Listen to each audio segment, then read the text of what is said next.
اللہ کے دین کا طالب علم اس سے بڑھ کے کسی بندے کا درجہ نہیں ہے۔ کوئی جتنا مرضی عابد ہو، زاہد ہو، ساری رات تہجدیں پڑھے، کچھ بھی، وہ بہت نیچے ہے۔ ایک عالم آدمی، طالب علم آدمی، علم پیشہ آدمی یہ رات سوئے اور غیر عالم تہجدیں پڑھے، یہ سویا ہوا بہتر ہے۔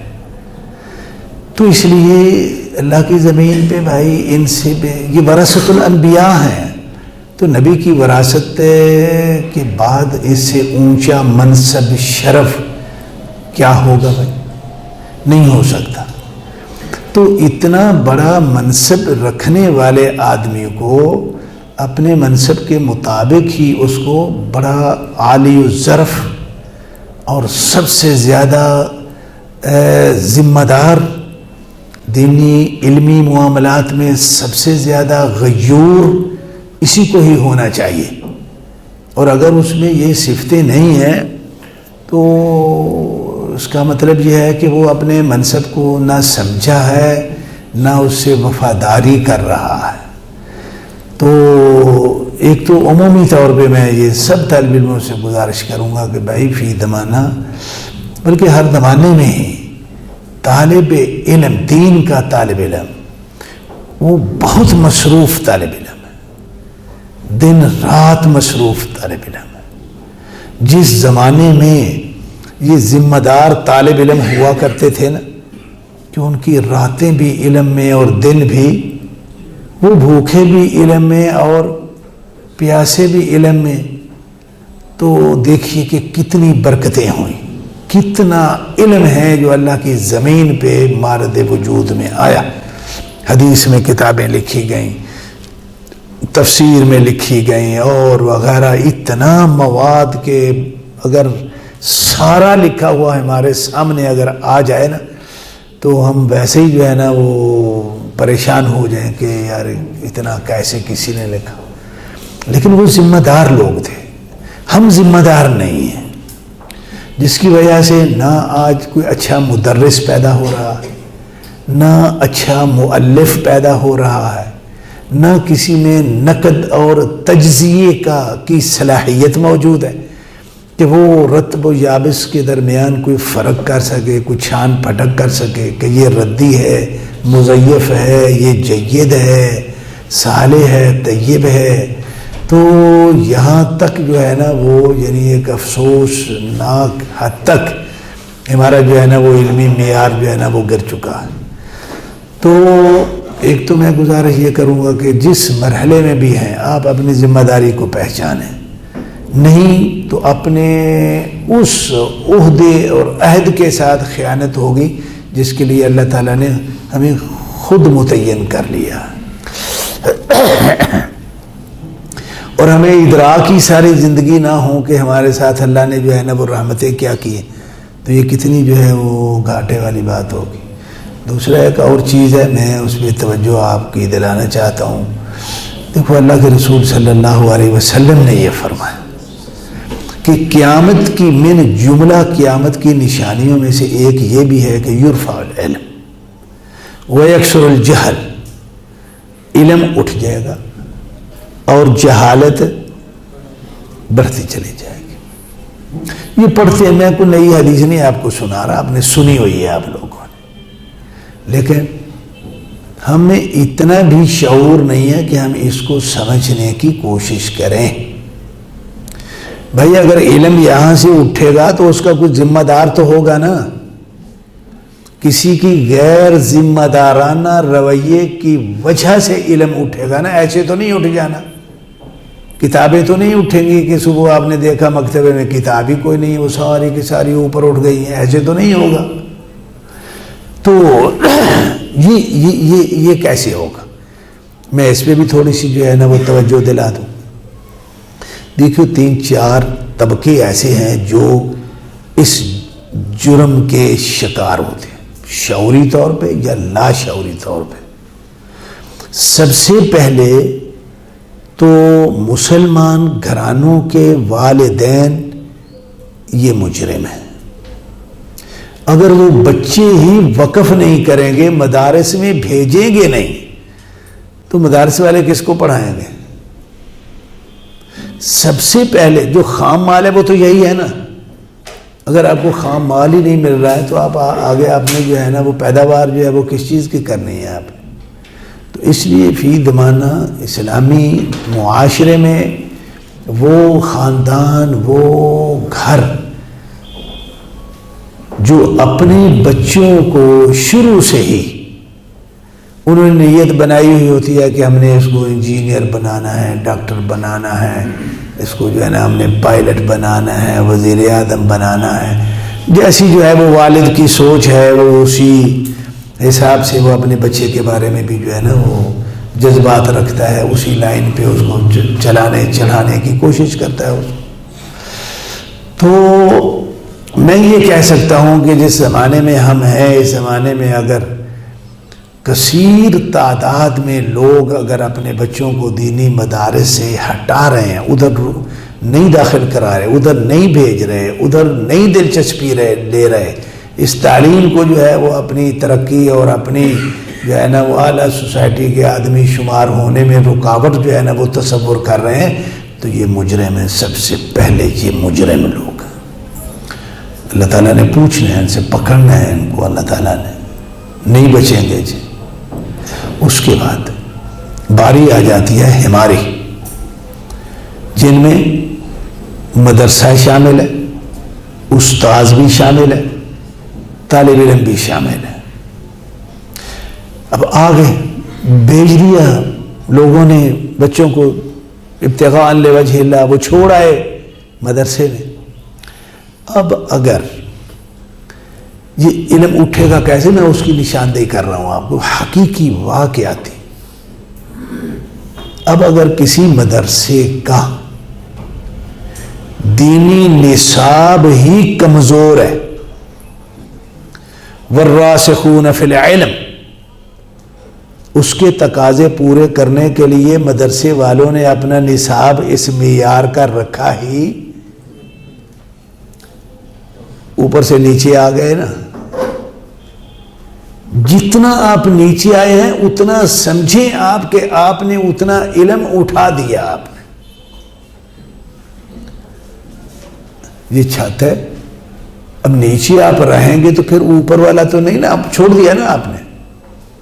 اس لیے وہ مدارس، ادارے تعلیمی جو اپنے نصاب کو والراسخون فی العلم کی منزلت پہ پہنچانے کے لیے جو نصاب چاہیے، اس نصاب پہ ان کو یا پتہ ہی نہیں، یا اہمیت نہیں ہے، یا وہ معاشرتی معاملات کی وجہ سے اس کو کمزور کیے بیٹھے ہیں کہ جی اس کو چلو گھٹا دو، کچھ زیادہ ٹائم بچے نہیں آتے، لوگ نہیں بھیجتے، دورانیہ تھوڑا ہو جائے گا، بچے زیادہ ہو جائیں گے، جلدی فارغ کریں گے، جلدی چلے جائیں گے.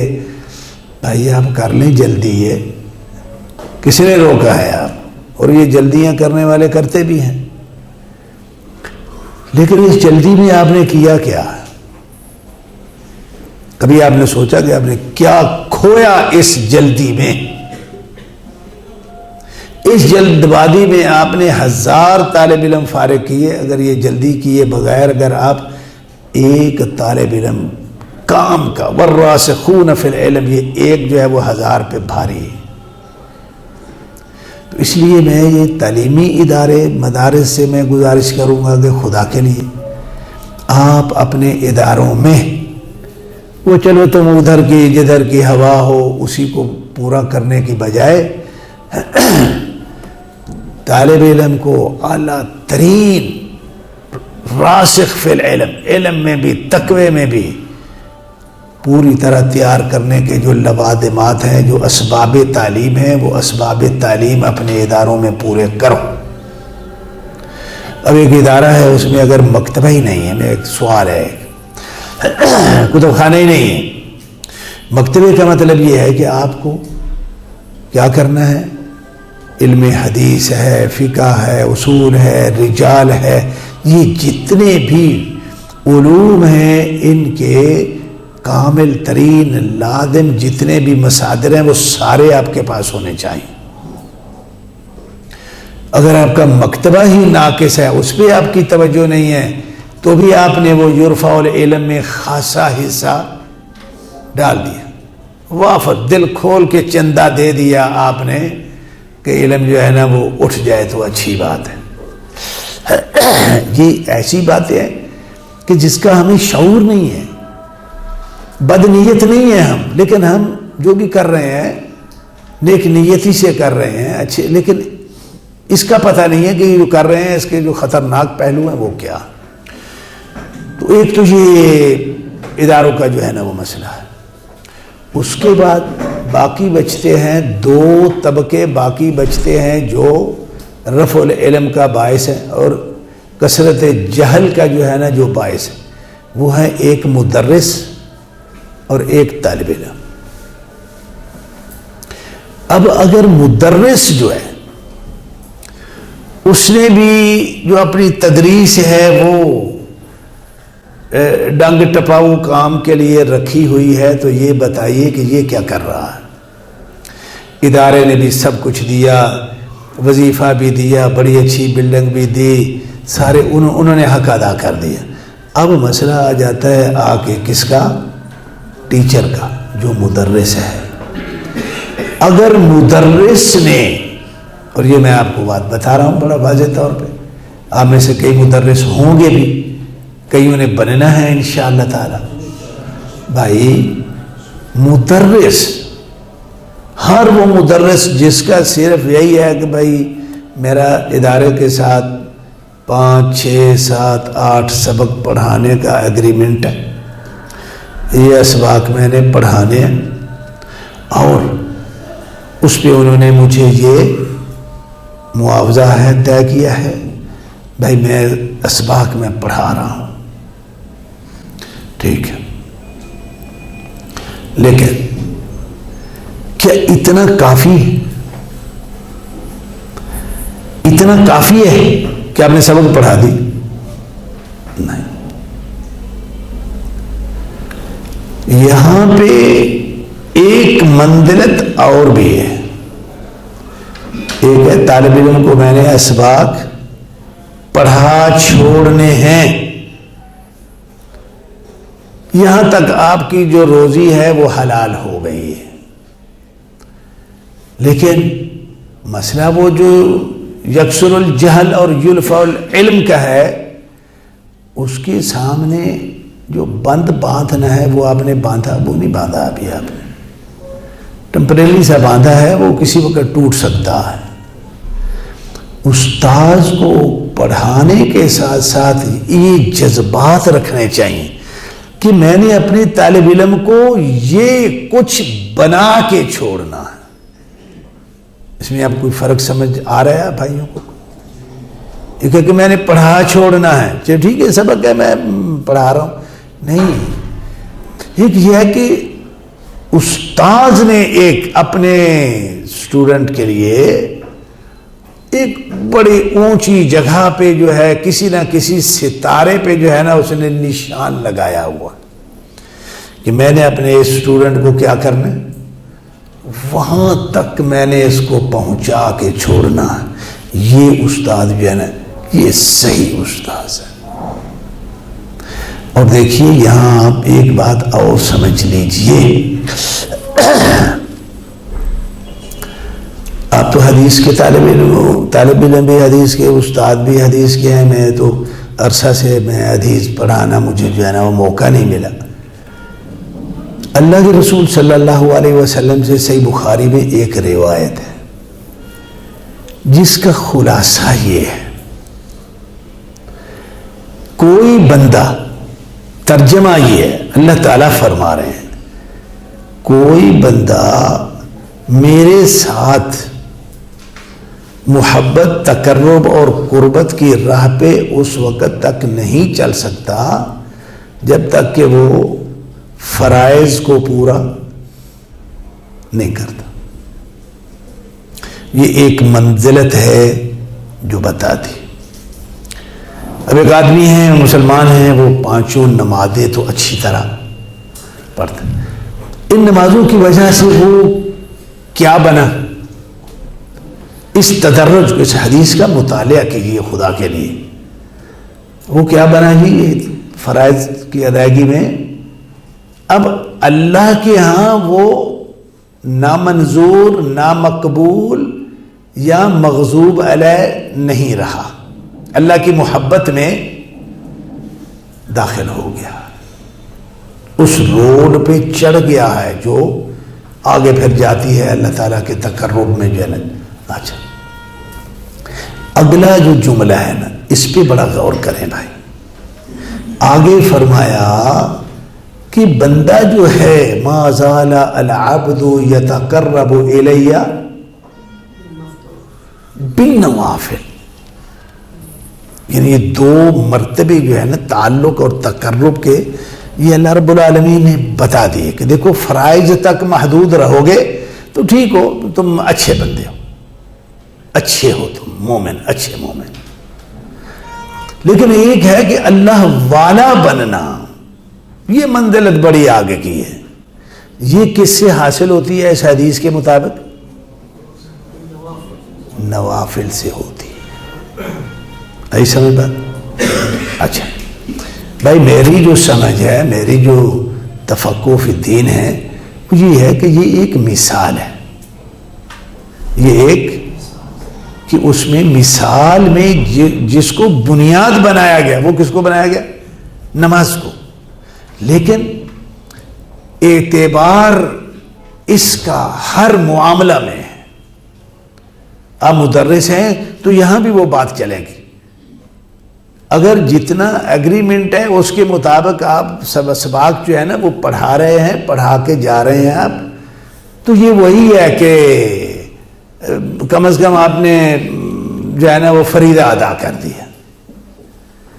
اور اگر اس کے بعد آپ کے ٹیچر استاذ کے یہ جذبات ہیں کہ نہیں بھائی یہ بچے ہیں، یہ کتاب جو مجھے دی گئی ہے یہ فلاں علم کی ہے، تو یہ اس میں تو صرف اس علم کی مبادیات ہی یہ پڑھ سکے گا، سمجھ سکے گا.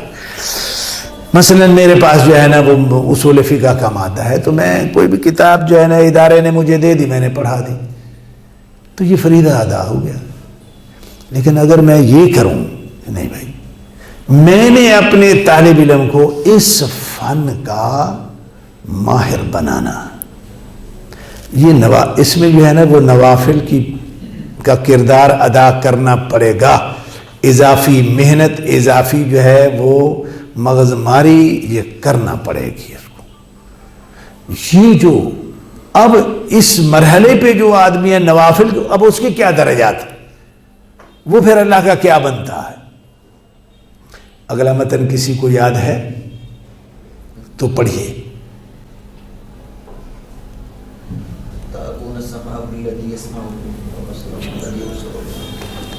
نوافل کے ذریعے اب وہ کہاں پہنچ گیا ہے، یہ اگلا حصہ جو حدیث کا ہے نا خود جا کے مطالعہ کیجیے. یہ دو درجات ہیں، ایک تھا صرف فرائض تک محدود کا، ایک ہے آگے پھر بن نوافل. وہ نوافل سے وہ کہاں آدمی پہنچا؟ کیا وہ وہی ہے جہاں وہ فرائض تک محدود تھا تو اسی جگہ پہ کھڑا ہے؟ نہیں بھائی نہیں، بہت اونچی منزلت ہے. آگے جو کچھ اللہ کے رسول صلی اللہ علیہ وسلم نے بیان فرما دیا نا، اس سے اونچی تقرب اللہ کی کوئی اور صورت ہے ہی نہیں، بنتی نہیں. اعلیٰ ترین مرتبے میں پہنچ گیا. تو بھائی یہ بالکل جو ہماری جو تدریس ہے، مدرس جو ہے اس کا یہی معاملہ ہے. اگر تو کوئی ٹیچر مدرس اتنا ذمہ دار ہے کہ جس کے اندر جذبات ہیں کہ میں نے اپنے شاگرد کو کم از کم جو سبق میرے پاس ہے، ایک میرے پاس نحو کا سبق ہے، ایک میرے پاس مصطلح کا ہے، ایک میرے پاس اصول کا ہے، کم از کم ان 3 مادوں میں جو میرے پاس ہے، میں نے کتاب کی حد تک نہیں بلکہ میں نے اپنے طالب علم کو کہاں پہنچانا ہے. اگر اصول کا ہے تو اصولی بنا کے چھوڑنا ہے اس کو، اگر نحو کا ہے تو اس کو نحوی بنا کے چھوڑنا ہے، مصطلح کا ہے تو اس کو اتنا تبصر میں نے دینا ہے مصطلح میں کہ کیا بات ہے، یہ سارا روشن ہو جائے اس کے سامنے. یہ مدرس جو ہے یہ وہ مدرس ہے جو پوری ذمہ داری، پوری غیرت ایمانی کے تحت یہ یرفع العلم کے سامنے یہ دیوار بنے کھڑا ہے کہ میں نے علم اٹھنے نہیں دینا، میں نے جہالت کو پھیلنے نہیں دینا ہے۔ تو یہ ٹیچر کا کردار ہے، استاد کا کردار ہے۔ اب ہم کیا کرتے؟ میں اپنے بارے میں سوچوں کہ میں کیا کرتا ہوں، آیا میں وہ فرائض بھی پورے ادا کر رہا ہوں یا وہ اس میں بھی میں، تو پھر میں کہاں کھڑا ہوں؟ تو قیامت کے دن جو ہے نا وہ یرفع العلم اور یکسر الجہل کے جرم میں پھر میرا کتنا حصہ ہوگا، مجھے کتنی سزا ہوگی، یہ ہمیں سوچنا۔ یہ یہاں پہ آ کے یعنی استاد جو ہے یہ اس ہے، اکثر یہ جو کچھ ہوگا استادوں کی غفلت سے ہوگا۔ آخری جو کڑا حلقہ جو بچتا ہے وہ ہے طالب علم۔ جب ایک طالب علم ہے، والدین اس کو جو ہے نا وہ مدرسے میں چھوڑ گئے، جاؤ بھائی پڑھنا ہے تم نے، پڑھو جا کے، وہ آ گیا پڑھنے کے لیے، ٹھیک، تو اب اس کو نہ تو اپنے والدین کی کوئی غیرت ہے کہ میرے ابا امی انہوں نے مجھے کن جذبات کے تحت مجھے یہاں بھیجا، کیا توقعات ہیں جو وہ مجھ سے وابستہ کیے ہوئے ہیں، کوئی پرواہ نہیں ہے اس کو،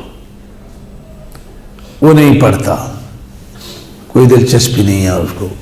یہ سب سے خطرناک ترین حلقہ ہے جو یرفع العلم اور یکسر الجہل کا یہ ذمہ دار ہے جی، اور یہ بڑی خطرناک صورت ہے، بہت ہی خطرناک۔ وہ طالب علم جو دیکھو، طالب علم ایک وقت میں کئی رشتوں کے ساتھ جو ہے وہ خیانت کر رہا ہوتا، والدین سے بھی کر رہا ہوتا ہے، بہن بھائیوں سے بھی کر رہا ہوتا ہے، ادارے سے بھی کر رہا ہوتا ہے، استاد سے بھی کر رہا ہوتا ہے، استاد کا بھی مجرم ہے، ادارے کا مجرم ہے، والدین کا مجرم ہے، بہن بھائیوں کا مجرم ہے، وہ اپنے نفس کا، اپنی ذات کا مجرم ہے وہ۔ تو یہ کوئی معمولی مسئلہ نہیں ہے، بڑا خطرناک یہ مسئلہ ہے، بہت ہی خطرناک۔ تو جو طالب علم ہیں، جو تعلیم میں آ کے وقت ضائع کرتے ہیں، دلچسپی سے پڑھتے نہیں، وہ کچھ بننے کی تمنا ہی نہیں ہے ان میں، استاد کہتے رہتے ہیں کہ بیٹا تم نے یہ بننا ہے، یہ بننا ہے، وہ نا چل ٹھیک ہے استاد جی چلو، وہ اپنی موج میں جو ہے نا وہ پھر رہا ہے۔ یہ جو طالب علم ہے بہت خطرناک پوزیشن پہ ہے، بڑی ہی خطرناک پوزیشن پہ۔ میں ایک دن اس حدیث پہ بہت جو ہے نا وہ غور کر رہا تھا۔ اللہ کے رسول صلی اللہ علیہ وسلم نے فرمایا، معروف حدیث ہے کہ تم کیا کرو گے، یہود و نصارہ کی تم جو ہے نا وہ پیروی کرو گے، حذو النال بالنال وغیرہ وغیرہ۔ تو اب انہوں نے ایک کام تو یہودیوں نے آپ کے علم میں ہے یہ بھی کیا تھا کہ موسیٰ علیہ السلام سے یہ کہہ دیا، اذهب انت وربک فقاتلا۔ اب اللہ کے رسول فرما رہے ہیں حسب النال، یعنی جو کچھ انہوں نے کیا وہ سب کچھ مکمل طور پہ کرو گے۔ اب کئی چیزیں جو وہ کرتے ہیں فی زمانہ وہ تو میرے بھی ذہن میں ہے، آپ کو بھی پتہ ہے۔ تو یہ جو مسئلہ تھا نا، بیٹھے بیٹھے بیٹھے،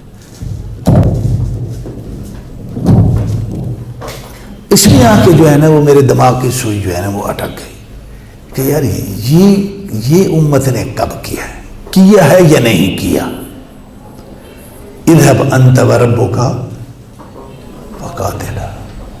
تو میں نے کئی پہلوؤں میں، کئی حلقوں میں میں نے اس کو تلاش کیا تو کہیں نظر نہیں آیا، لیکن ایک چیز میرے ذہن میں آئی، میں نے کہا یار یہی بے عین ہی ایک صورت جو ہے نا یہ والی جو یہودیوں کی عادت ہے یہ دینی مدرسے کے طالب علم میں پائی جاتی ہے. اللہ اکبر. دینی مدرسے کے طالب علم میں پائی جاتی ہے. کس شکل میں پائی جاتی؟ جو مجھے سمجھ آئی میں آپ کو بتا دیتا. آپ کا ذہن عقل مانے مان لو، نہ مانے نہ سے، ٹھیک ہے.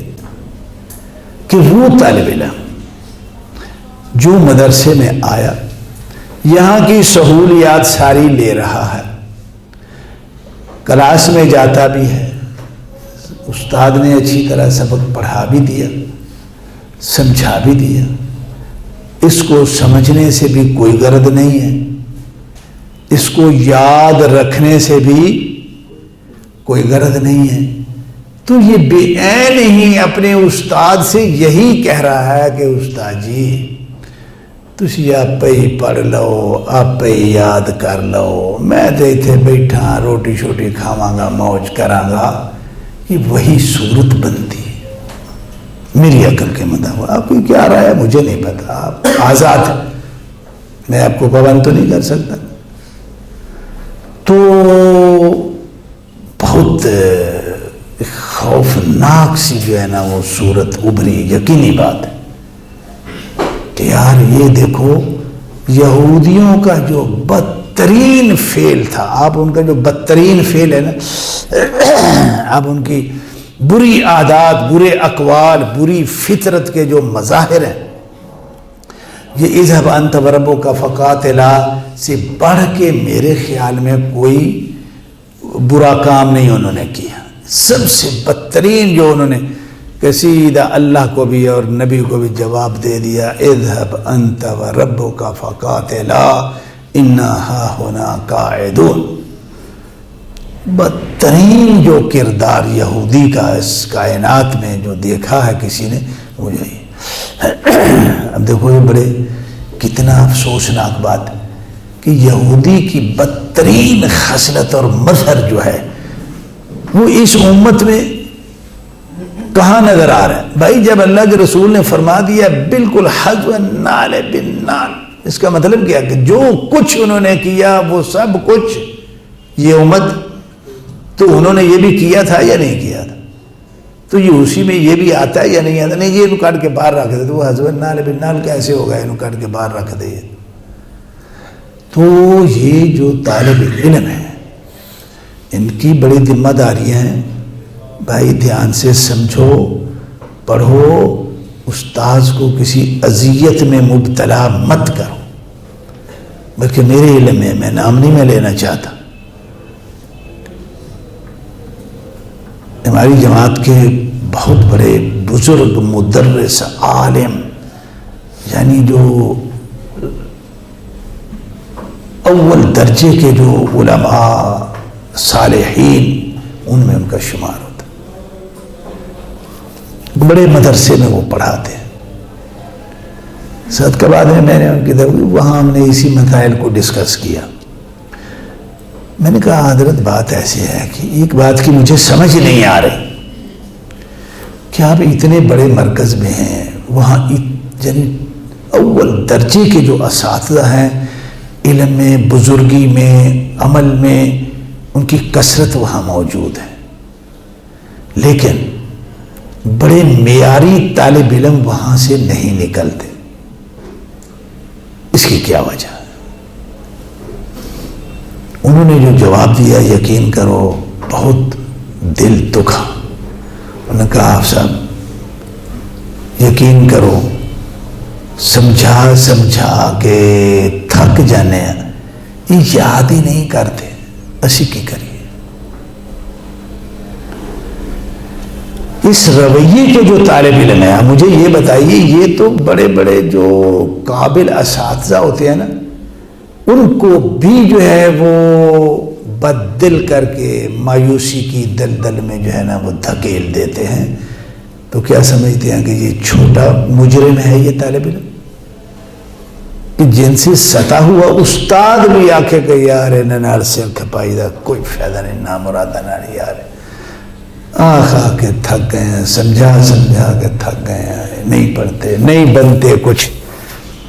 تو ان طالب علموں کا کیا حشر ہوگا؟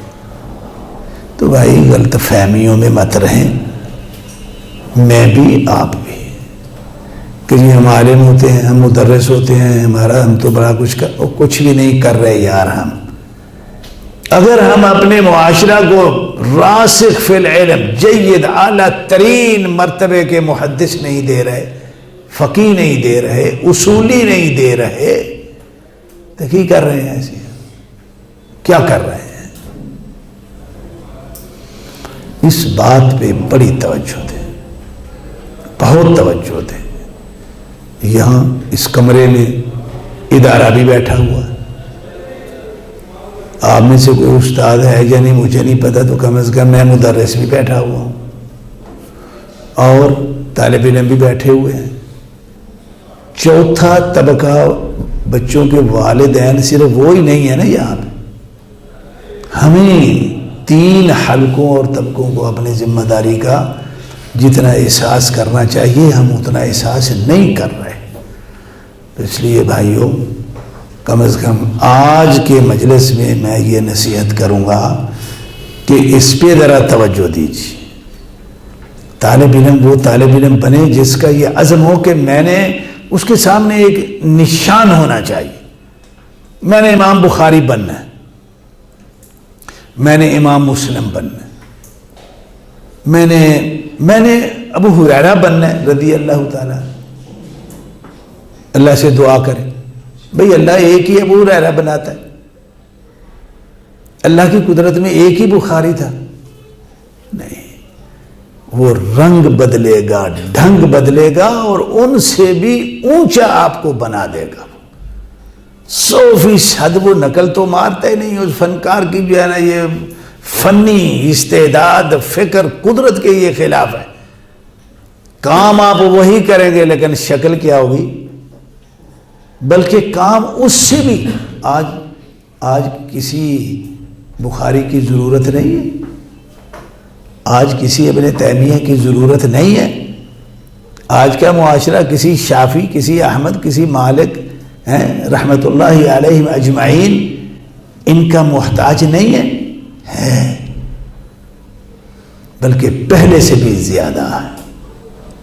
ٹھیک ہے، تو اللہ سے یہ دعا کریں کہ یا اللہ مجھے ایسا بنا دے، بس میں نے یہ بننا۔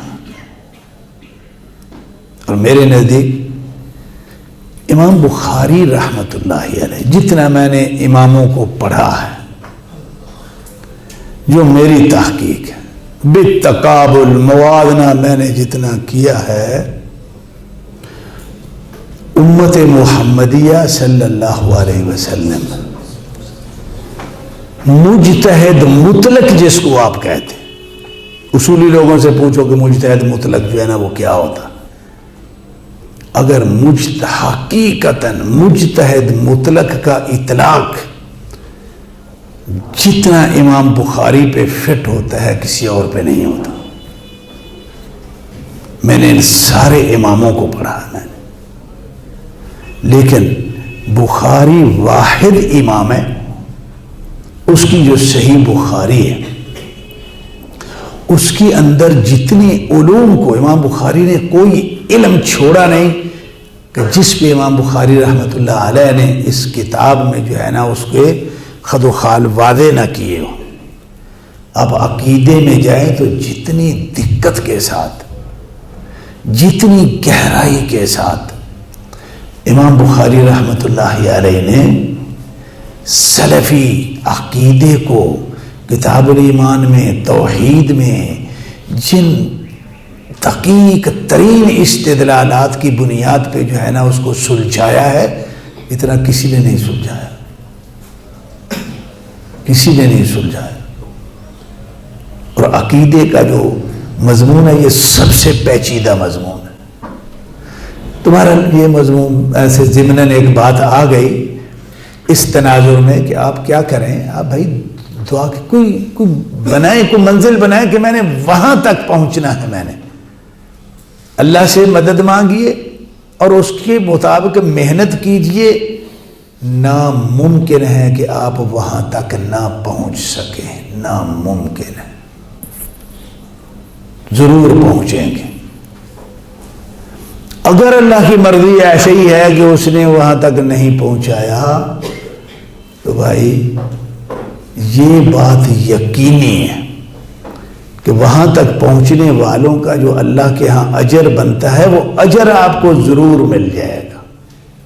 چل ٹھیک ہے یار، ہم نے کون سے درخت گرنے ہیں، ہم نے بھی تو آم کھانے ہیں نا، لیکن کچھ ایسے کرے تو صحیح نا.